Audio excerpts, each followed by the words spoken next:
дар озмуни ҷумҳуриявии тоҷикистон ватани азизи ман дар даври ноҳиявӣ дар ноҳияи восе санъаткорони ҷавони ноҳия иштирок намуданд. сарояндагони хори умумӣ ва 11 нафар наврасон ва ҷавонон аз рӯи 5 номинатсия суруди яка навозиши умумӣ, маҳорати ровигӣ, шоирӣ, ҳунар ва маҳорати худро нишон доданд.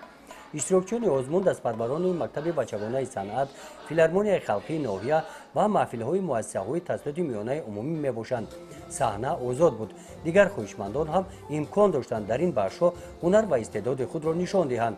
дар барномаи ҳунарии санъаткорони ҷавони ноҳияи восе дар озмуни ҷумҳуриявии тоҷикистон ватани азизи ман созҳои миллӣ истифода бурда шуданд.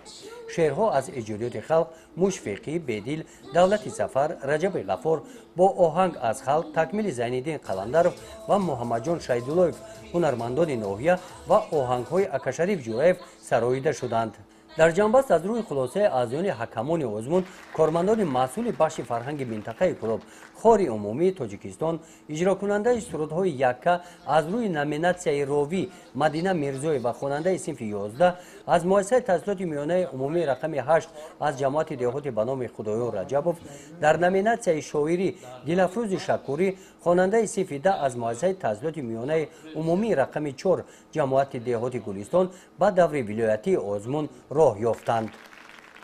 гузориши Хоҷа Назриев, Худойназар Зуҳуров аз ноҳияи Восе барои барномаи иттилоотии Навид.